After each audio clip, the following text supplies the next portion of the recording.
Hi, salamat sa patuloy na pagsuporta sa ating channel. Ang asawa kong tinitingala ng lahat. Ating subaybayan ang buhay ni Daryl Darby. Kabanata 4546. Kung tama ang pagkakaalala ni Daryl, ang liwanag na nakapalibot sa floating island ay ang blood sacrifice formation na nakita niya na rin noon sa Sylphind Mountain. Sa labas nito ay may 20,000 mga sundalo ng Fiend race na umaatake sa mga walang kalaban-laban na sundalo ng Godly Region. Nagkalat ang dugo sa paligid. Sa labas ng formation, may lumilipad na isang napakamakapangyarihang nilalang. Si Archfiend Antigonus. Bakit masyado naman atang mapusok ang Fiend race na kalabanan ng Godly Region? Hindi ba sila napapagod makipaglaban? Noong oras na yun, walang ideya si Daryl na nasa loob ng formation ang Nine Heaven Emperor. Lumapit ng bahagya si Daryl para makita ang formation at nanlaki ang kanyang mga mata nang makita niya ang Nine Heaven Emperor. Diyos ko, buti na lang pala at hindi siya dumiretso kaagad sa Imperial Sky Palace. Dahil nandito pala ang Nine Heaven Emperor. Nine Heaven Brat, wala ka ng pag-asang mabuhay kaya sumuko ka na. Natatawang sabi ni Archfiend Antigonus. Sige, sa oras na sumuko sa akin ang buong Godly Region. Hindi ko kayo ipapapatay. Sobrang makapangyarihan ng blood sacrifice formation, at ngayong nawalan na ng malay si Master Magera. Nakadepende na lang ang Nine Heaven Emperor sa mga sundalong natira. Sobrang imposible na makalabas sila sa formation. Sobrang saya ni Archfiend Antigonus sa nakikita niya. Nakatutok lang siya sa Nine Heaven Emperor kaya hindi niya napansin na nagtatago si Daryl sa isang gilid. Galit na sumigaw. Ang Nine Heaven Emperor, kahit kailan, hindi magwawagi ang kasamaan. Kahit na matalo mo kami ngayon, babalikan ka ng buong Godly Region kaya wag ka nang umasa na susuko kami sayo. Pagkatapos, tumingin ang Nine Heaven Emperor sa mga kasama niya at sumigaw. Makinig kayong lahat, kahit pamamatay tayo ngayon, lalaban tayo. Mananaig ang langit, sabay-sabay. Nasigaw ng mga sundalo ng Godly Region. Huminga ng malalim si Daryl at medyo nag-alala siya nang makita ang estado ng Nine Heaven Emperor. Alam niya na alam nito na dehado na ang Godly Region kaya sobrang bilib niya sa tapang nito. Dahil sa ginawa ng Nine Heaven Emperor, kumunat ang noo ni Archfiend Antigonus. At sinenyasan ang mga kasama niya. Patayin niyo silang lahat. Wala kayong aititirang buhay. Patayin. Sabay-sabay na sigaw ng mga sundalo ng Fiend race. Walang takot na sumigaw ang Nine Heaven Emperor, makinig kayo, walang susuko hanggang huli. Ipaglalaban natin ang buong Godly Region. Nilabas ng Nine Heaven Emperor ang kanyang kapangyarihan. Patayin niyo sila, para sa Godly Region, para sa Imperial Sky Palace, patayin niyo silang lahat. Pagkatapos, sabay-sabay na sumugod ang sundalo ng Godly Region sa mga sundalo ng Fiend race. Kaliwat kanan ang patayan. Masyado kayong mayabang. Natatawang sinabi ni Archfiend Antigonus. Malinaw naman na sobrang dehado ng Godly Region kaya sigurado siya na sila na ang mananalo. Pero noong mga oras na matatalo na ang Godly Region, may isang nilalalang ang biglang sumulpat na parang isang kidlat. Si Daryl, kahit na ayaw ng Nine Heaven Emperor. Sa kanya, wala nang nagawa si Daryl dahil alam niya kung ano ang pwedeng mangyari sa Godly Region sa oras na mamatay ito. Kabanata 4547. Swoosh! Gulat na gulat ang lahat sa pagdating ni Daryl, lalo na ang Nine Heaven Emperor. At ang mga sundalo. Sino ang lalaking yan? Sobrang makapangyarihan ng aura niya. Ngayon, kulang siya nakita kaya sigurado ako na hindi siya taga Godly Region. Hindi kaya pinadala siya dito ni Empress Nuwa para tulungan kami, pero bigla siyang sumugod sa blood sacrifice formation. Gusto niya na bang mamatay? Kumunat ang noo ni Archfiend Antigonus. Nang makita si Daryl, bakit biglang pumasok yung lalaking yun? Sa blood sacrifice formation, nagpapakamatay ba siya? Markang paywak, ngumiti si Daryl kay Archfiend Antigonus at kalmadong sinabi, "Panipi, Archfiend Antigonus, kilala ka sa lahat bilang ang malakas na leader ng Fiend race. Pero anong ginagawa mo? Sinamantala, Muna kaunti sila para atakihin.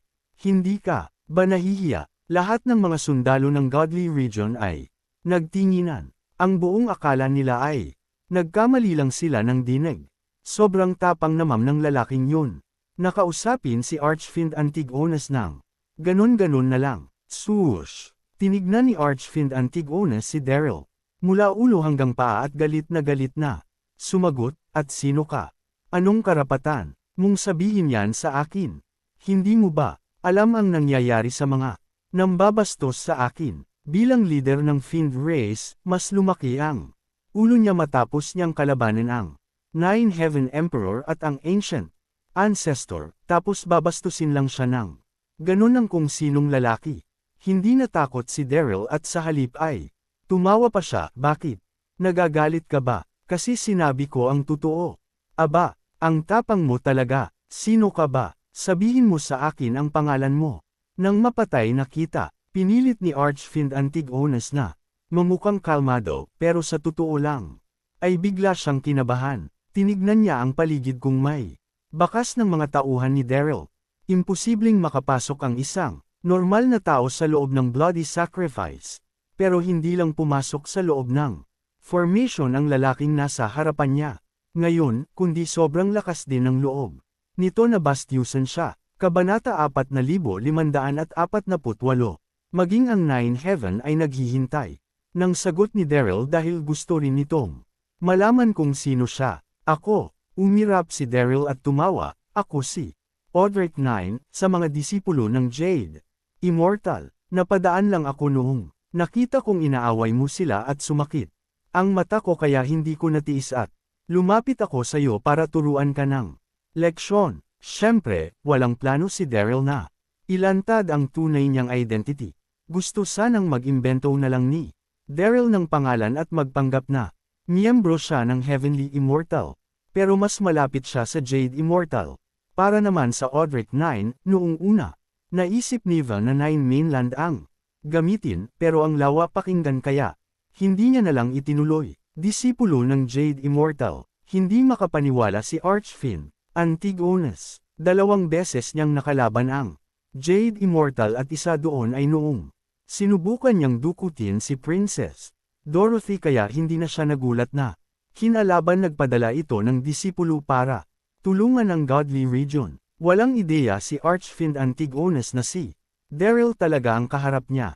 Maging ang Nine Heaven Emperor na nasa loob ng formation ay nagulat din. Jade Immortal, hindi naman nagkakaroon ng interaksyon ng Imperial Sky Palace sa Jade Immortal. Bakit sila magpapadala ng disipulo para tulungan kami? Dahil ba kay Empress Nua? Tama, baka nga si Empress Nua ang nasa likod nito. Ang pagkakaalam niya, marami itong kaibigan sa Heaven Immortal. Sobrang nag-alala ang Nine Heaven Emperor para kay Daryl. Mag-isa lang siya, kaya niya ba yun? Kabanata 4549. Whoosh! Nang mahimasmasan si Archfiend Antigonus, muli niyang tinignan si Daryl.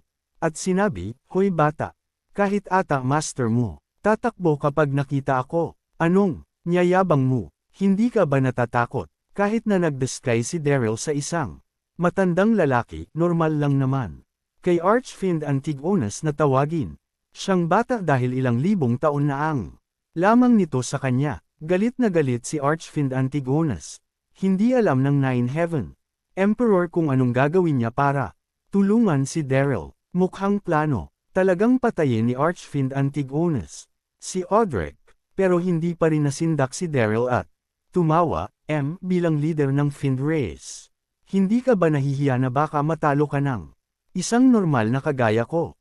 Isa pa, tama, hindi ako natatakot na mamatay. Mukha lang siyang kalmado, pero sa totoo lang ay sobrang natatakot siya. Higit sa lahat, si Archfiend Antigonus ang nasa harapan niya at kapag nagkamali siya, alam niyang hindi ito magdadalawang isip na patayin siya kaya kailangan niyang magpanggap na matapang. Oh, bata, huwag mo nang sayangin ang oras ko. Bakit ka ba nandito? Simple lang, sabihan mo ang mga kasama mo na umatras, ihinto mo ang blood sacrifice formation at pakawalan mo ang Nine Heaven Emperor. Ha, Hindi makapaniwala si Archfiend. Antigonus sa narinig niya. Inuutusan niya ba ako na pakawalan ang Nine Heaven Emperor? Baliw ba siya? Natawa si Archfiend Antigonus ng malakas. At sino ka naman sa inaakala mo? Tagapagmana ng Fiend Race. Maging ang 20,000 sundalo ng Fiend Race ay sabay-sabay ding nagtawanan. Baliw na yata ang lalaking yan. Zero o nga. Ang yabang niya naman para kausapin ang kamahalan ng ganyan. Sino ba siya? Baliw na yan. Sa kalagitnaan ng tawanan ng mga sundalo, biglang naging seryoso ang mukha ni Archfiend Antigonus at tinignan ng masama si Daryl. Bata, itigil mo na ang pagsasatsat. Nasaan ang master mo? Papuntahin mo siya dito. Naniniwala si Archfiend Antigonus na nasa malapit lang ang Jade Immortal. Dahil hindi naman magiging ganon. Katapang ang disipulo nito kung wala itong backup. Kabanata 4550. Sakto, kanina pa hinihintay ni Daryl na tanungin yon ni Archfiend Antigonus. Ngumiti siya at umiling, pasensya na. Wala dito ang master ko.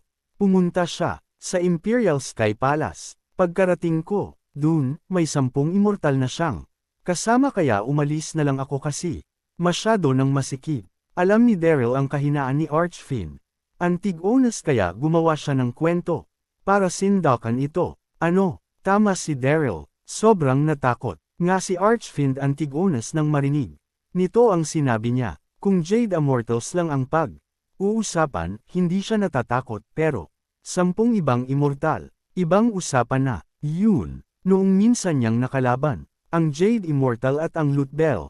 Sobrang nahirapan siya at ilang libong sundalo ng Fiend Race ang namatay ng dahil sa 2 Heavenly Immortal na.